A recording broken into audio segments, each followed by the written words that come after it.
Now, in tonight's interview slot, we are discussing the mandate of the Ministry of International Relations and Cooperation with a particular emphasis on securing export markets for Namibian products and attracting foreign direct investment to the country. Joining me now via Zoom for this discussion is Bertha Amakali, who is the Director of Information and Research responsible for public diplomacy in the Ministry of International Relations and Cooperation. It's a very good evening to you, and thank you so much for joining us on Business Today. Good evening, America and the NBC viewers, and thank you for having me on your program. Well, let's start off right there with what is the mandate of the ministry in terms of trade relations? First of all, the Ministry of International Relations and Cooperation, formerly known as the Ministry of Foreign Affairs, was established at Namibia's independence in 1990, and is tasked or mandated with managing Namibia's policy on international relations and cooperation, as stipulated in Article 96 of Namibia Constitution, with the overarching or extensive objective of protecting and promoting Namibia's national interests abroad.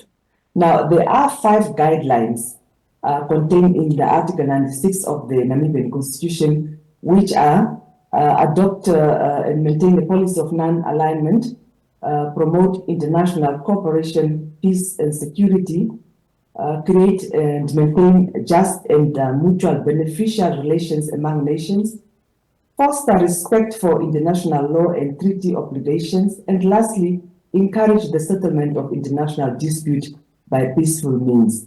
Now, therefore, when we speak about our national interests, we refer, for example, to protecting the sovereignty and territorial integrity of our country, protecting it against sort of unfriendly elements. Now, in terms of trade, as your question alluded, securing export markets for Namibia products and attracting foreign direct investment to Namibia, and also promoting tourism and enhance the welfare of Namibians, people living abroad, among others. And everything the ministry does is actually gearing towards the overall interest of Namibia citizens. Now, to extend our operations in the international arena, the ministry has established diplomatic missions and appointed consuls generals and honorary consuls abroad, respectively. And currently, Namibia has 31 diplomatic missions abroad. And I'm also happy to announce that Namibia now has 4 consulate generals in Onjiva, Minongwe, Cape Town, and Lubumbashi. That is briefly the mandate of the Ministry of International Relations and Cooperation. Well, MIRCO, as the ministry is referred to, has been participating in trade fairs. The recent one, of course, being the Ongwediva Trade Fair. What is MIRCO seeking to achieve there, especially at these trade fairs?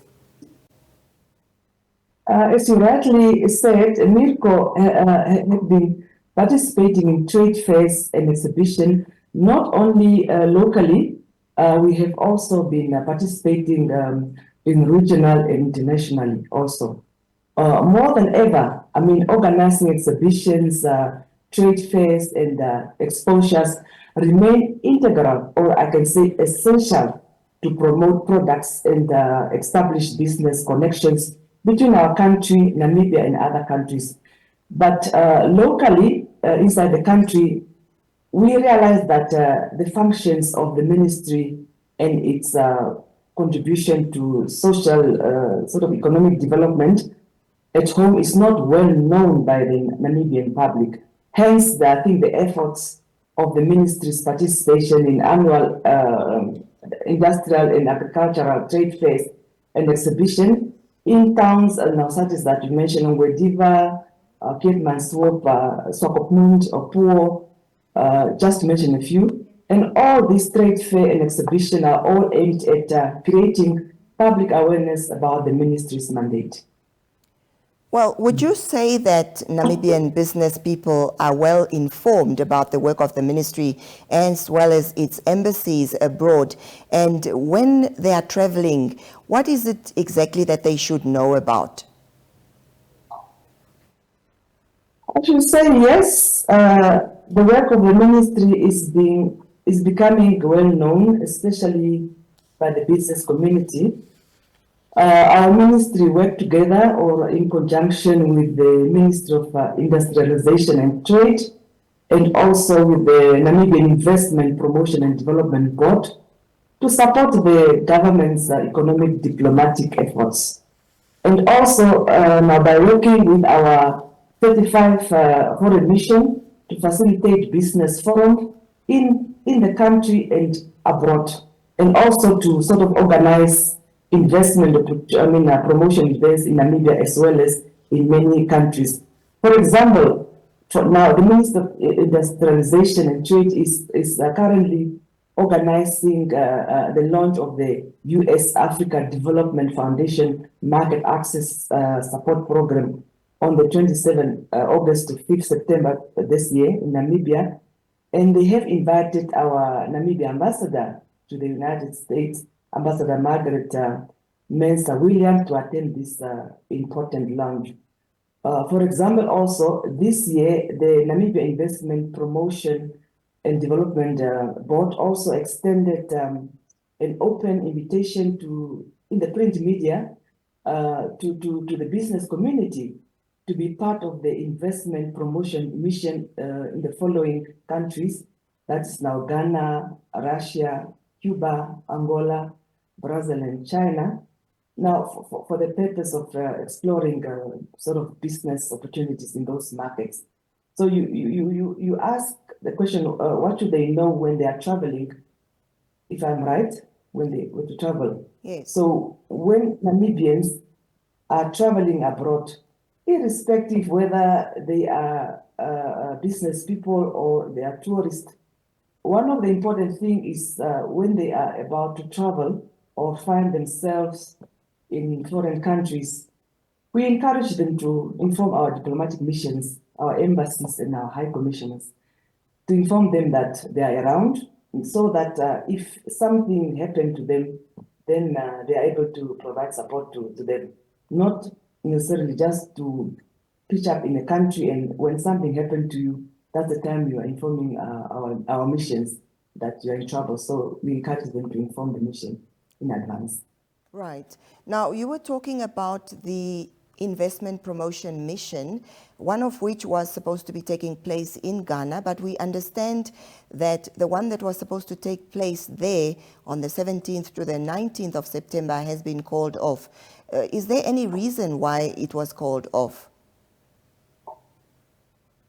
Yes, the reason is that the Namibia-Ghana Business Forum that you have just referred to, it is actually an initiative of our Namibia High Commissioner in Ghana.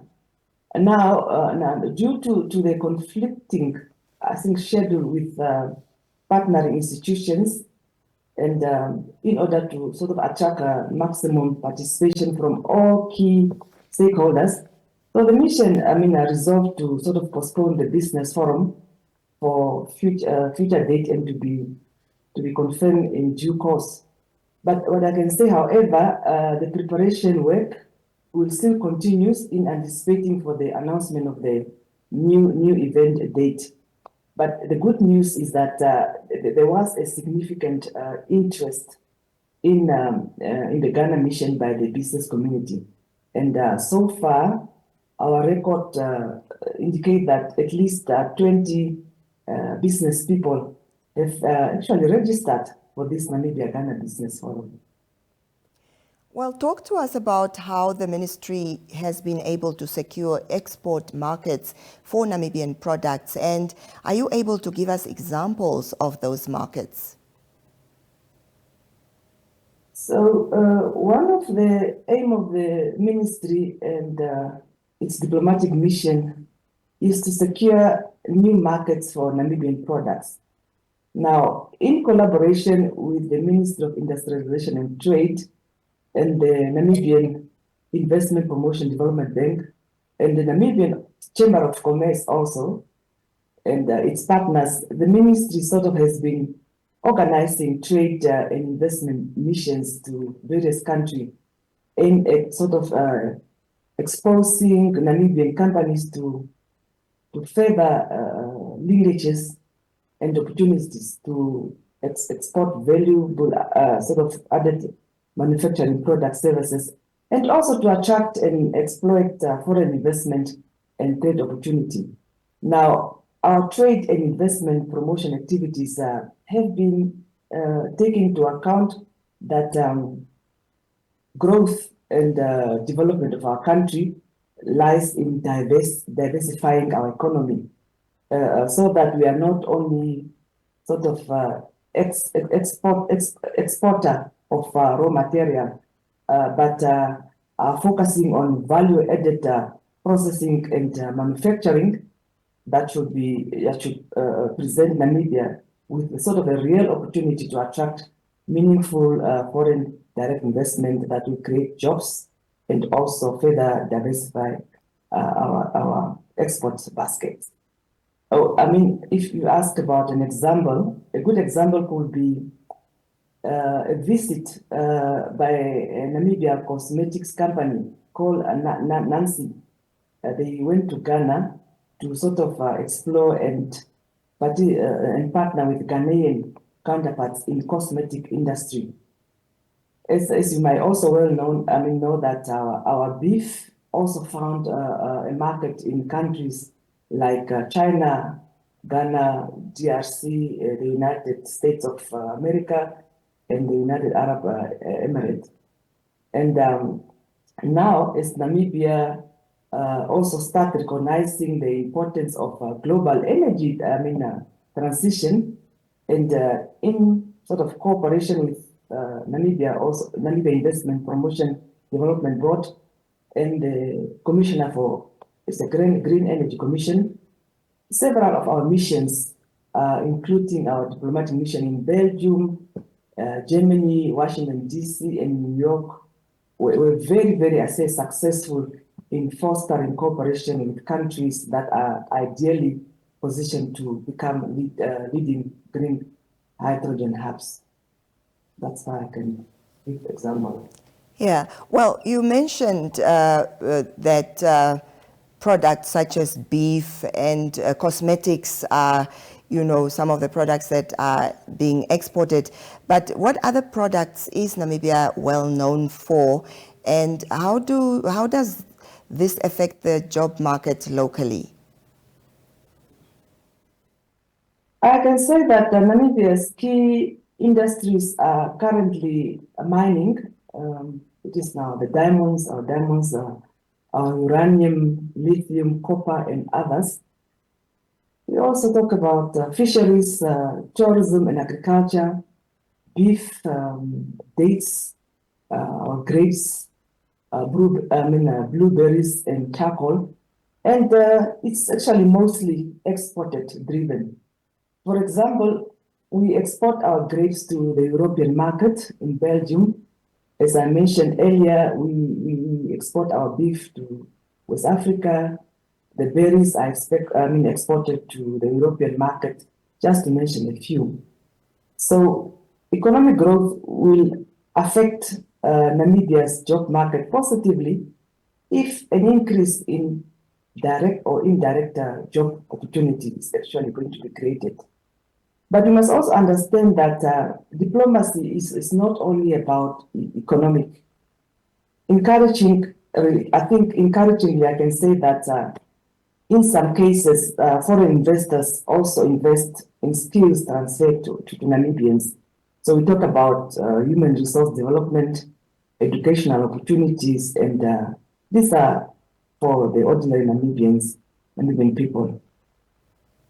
Would you say that enough is being done by our embassies as well as our high commissions to attract foreign direct investment to Namibia? Yes, I should say that, but you must understand that attracting foreign direct investment is nothing a once-off event. You just don't go there and attract foreign direct investors in one day or in a year. It is a continuous process, and our heads of missions, diplomatic missions, are actually charged with redouble their efforts in sourcing foreign direct investment in order to sort of bring about economic growth at home. In addition, in particularly in the context of the African continental free trade area, which aims to actually enable the free flow of goods and services across the continent and boost the trading of Africa into the global market. So therefore, as I said, the diplomatic missions are charged to continue to source new markets for our agriculture products, our mineral resources, green hydrogen, ICT, as well as tourism, just to mention but a few. Right, and just to conclude our discussion, what other services offered by our embassies would you like to highlight? As I said in the beginning, the essence of diplomacy is to effectively safeguard the national interest of Namibia, which are manifold. Now, besides economic and trade cooperation, we also reach out to cooperate with our partners countries to support our social development. For example, as I said, in education and health and technological advancement with the aim to create jobs and reduce unemployment, and that will lead to poverty eradication. Now, with our consulate services, we also offer our national living abroad, also our consulate service. But however, our embassies and high commissioners are at the forefront of what is happening in other countries, and they have the first-hand information, and they are in a position to point out businesses in emerging opportunities in countries of representation. So it is important for business community to seek for information relevant to their businesses around and through our ministry. So we were able to feed them with that information.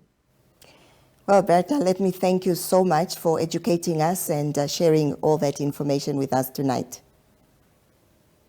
Thank you. I would like to thank NBC for giving the Minister of International Relations and Cooperation the opportunity also to inform the nation about our mandate, and also in particular emphasis the securing export market, and also how to attract foreign direct investment to Namibia.